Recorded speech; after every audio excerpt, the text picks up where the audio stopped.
Good afternoon. Thank you so much for joining us here today. My name is Steven Frey, and I'm Director of Business Solutions at SDA Wealth Strategies. Delighted to host today's webinar regarding business continuity in a cyber risk environment. Before we get started, a few quick things to mention. We encourage the audience to submit questions during the presentation via the chat function, as we will have some Q&A at the end of the discussion. We will be recording today's webinar and making it available to everyone following the presentation. Whether you're a solo practitioner, a small, medium-sized business, or a large corporation, everyone is vulnerable to cyber incidents. Almost anyone you speak to has concerns around potential hacking of sensitive information, financial institutions, government agencies, certain utilities, and even social media profiles. Depending on the size and scale of a cyber incident, it might lead to just a minor nuisance, or it can disrupt an entire industry. The stakes are too high to just wing it. Cyber incidents can be destructive. When the threat materializes, it can cause loss of data, damage to brand reputation, disrupt your daily operations, and more. There was a report produced by IBM recently regarding data breaches in 2021, and it was mentioned that these breaches resulted in the loss of business and cost on average of $180 per record of sensitive information that was leaked to the public. That might not sound like a lot on the surface. However, when you do the math, a breach affecting just 100 records could cost a business $18,000. Even very small businesses may have data on more than 100 customers. It's critical to implement a cyber incident response plan before an issue occurs. There is no perfect solution with this, which we're going to get into today, but you want to be as prepared as possible to mitigate the negative and costly effects. Before you think, it can't happen to me, or I'm too small to be targeted, consider the idea that there are hundreds of thousands of new malware programs created every single day.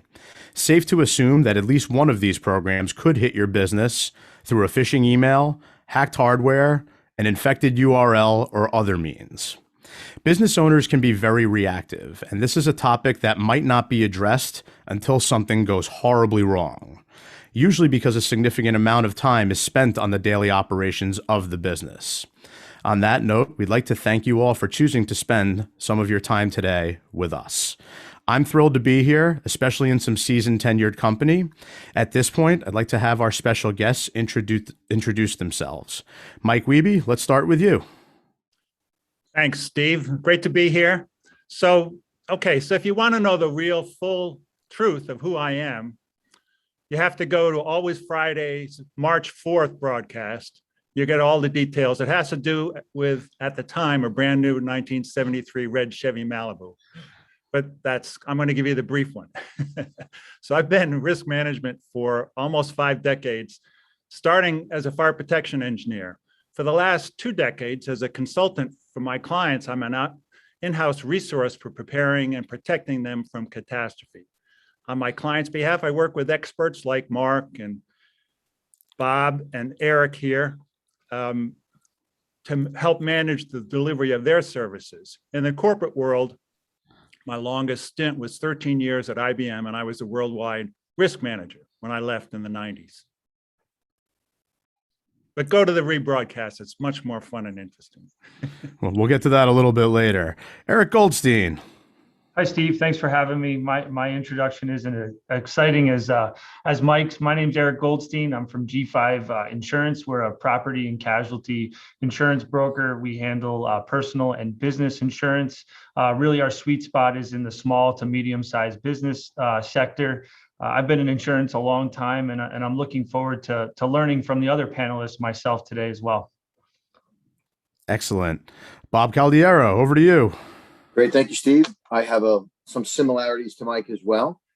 So thank you for your time today. I come from a small company called SailPoint, and SailPoint is a leader in cybersecurity. I'm going to take you through a little bit about how SailPoint can help out some of your individual organizations and businesses.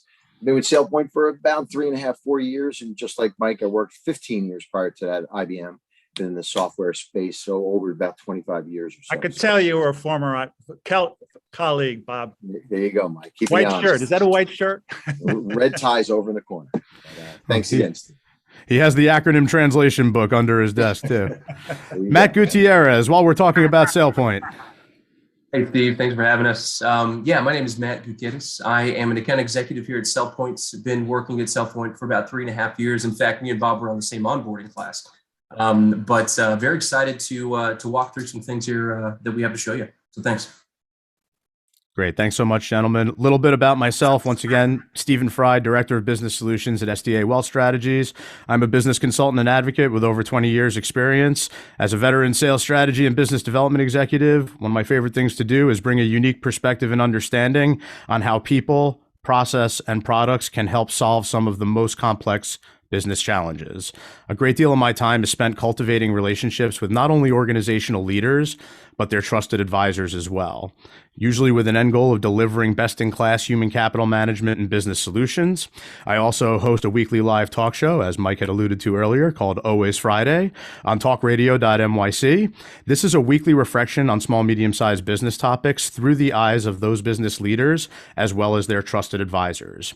My interviews tend to focus on the method, madness, and message related to the topic of the day, which is exactly what we're going to do here today. Again, this webinar is brought to you by SDA Wealth Strategies, which is a boutique financial services firm in the Hudson Valley, offering personal wealth management and comprehensive business solutions for clients. SDA stands for Simplifying Financial Lives, Designing Financial Strategies, and Advocating to Implement them. SDA offers a concierge experience for both individuals and businesses. The firm's highest priority is always the client's best interest, while empowering people and businesses to be consciously proactive and to thrive today, tomorrow, and beyond. To learn more, visit sdawealthstrategies.com. Just a quick perspective on the topic of the day before we dive in full force. Resilience is a big theme that has come up over the last couple of years. Resilience is defined as the ability of a person to adjust to or recover readily from adversity or major life changes. In the business world, it's also the ability of an organization to respond or recover readily from a crisis or disruptive process. Crisis and disruption seem to be part of our daily lives these days. When you consider the pandemic, changing climate for business, generational changes in the workforce, the Great Resignation, warlike conflicts around the world, these have been challenging times to be a business owner. While many of us would like to have a crystal ball, there's no possible way to plan for everything that may go wrong. When things go wrong, especially when you're a small business, there's a tremendous need to get things back up and running as soon as possible. Your livelihood may very well depend on it. For better or worse, in both our personal and business lives, we've become increasingly more dependent on technology to get through the average day. Think about how much you've used your phone or the internet since you've woke up this morning, or how many different programs you access specifically for work purposes. As a result of all this, there are a seemingly infinite number of ways that savvy criminals can gain access to private information, your company's network, and more. To ensure that the show can go on and business can continue, it takes some conditioning. Resilience doesn't just happen by accident in this environment. It's typically the result of regular practices that embody a risk mitigation type of mindset and a carefully executed business continuity or even a disaster recovery plan. There are some businesses that have definitely been subjected to that as of late. There are a number of subject matter experts in and around this space who can really help guide your business to a place of readiness when, not if, the integrity of your business is threatened by cyber criminals. Business must continue even in a cyber risk environment, and that's what we're here to talk about today. So let's hear from some of the subject matter experts, starting with our risk management and mitigation consultant. With over 4 decades of experience, Mike is someone who was around when some of the first cyber liability policies were being written in the insurance world. He's not just consultative to the business and the specific set of circumstances surrounding the business, but also what needs to be done to communicate internally and externally, including to insurance carriers, folks like Eric who work on behalf of insurance carriers. So without further ado, let's turn things over to Mike Wiebe, Risk Management and Mitigation Consultant with Wiebe Associates. Mike, take it away. Thanks, Steve. So resilience is a key word you mentioned, and that's a key word for my clients. I try to get them to manage the business as if they had no insurance, at least to start with, and in theory. So we focus on mitigation and reducing risk in a reasonable way to get resilience into the equation of rebounding from some event that they didn't expect. for the unreasonable part. And in theory, we buy insurance for everything else. We also buy insurance because it's good management practice and because usually my clients' customers require them to have it. So this is Eric's part. For Bob's part of this webinar, it's also good sense to have the technology to try to minimize or prevent the risk. And it's also required nowadays by insurers. So as you alluded to, eventually cyber interruptions will be like auto accidents. It'll be rare that anyone goes through life without having both happen to them. So my part of this next 10 minutes, I'll focus on mitigation, business recovery, and resilience. The first aspect of mitigation is training. And I'm going to hit only just the high points. You can Google cybersecurity training and get pages and pages. The key things to me are education to employees on all the as many possible scams as you can reasonably explain away: phishing, zero-day attacks, keeping software up to date, care of your devices.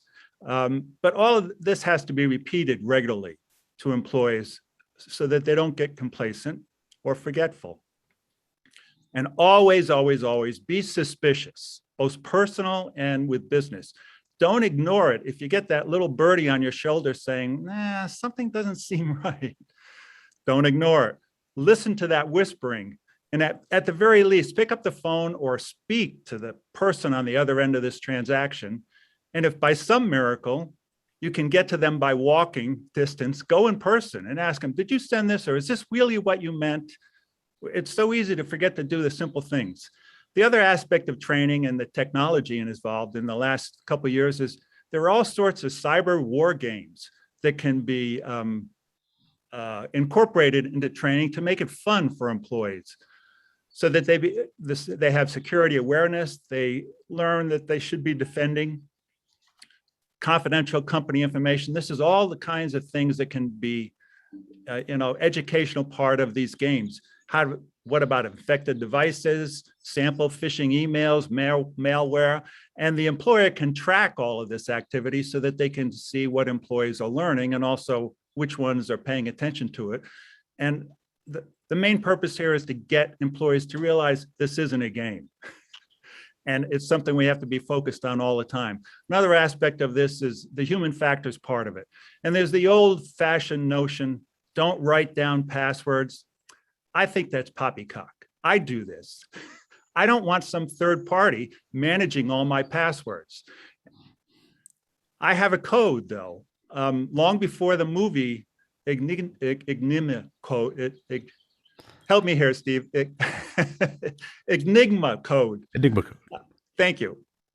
I won't tell you what my code is, but I write down all my passwords, and I have a code. For example, when I write an X, it means something else, and I know what it means.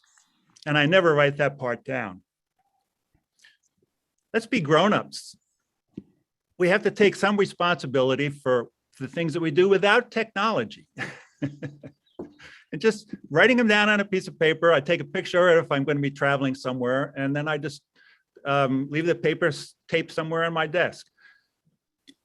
So 40% of businesses found that, according to a recent survey, that employees hide security incidents. The other aspect of this is 98%, through another survey, of cyber attacks rely on social engineering.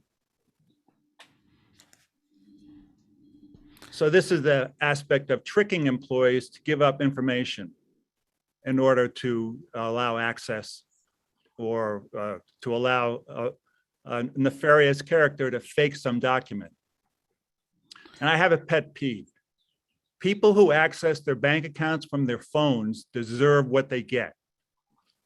Why take that chance? That in both personal and business. Let's limit the amount of communication that's not hardwired to the internet, wherever we can. And if all of the above is regularly repeated, it develops a sense of culture of prevention and gives employees confidence that in a cyber crisis, they might be able to make a quick decision, and accurate decisions often involve data that's not current or that data it doesn't exist. So you never have all the data to make a decision about which direction you should take an enterprise when the crisis hits.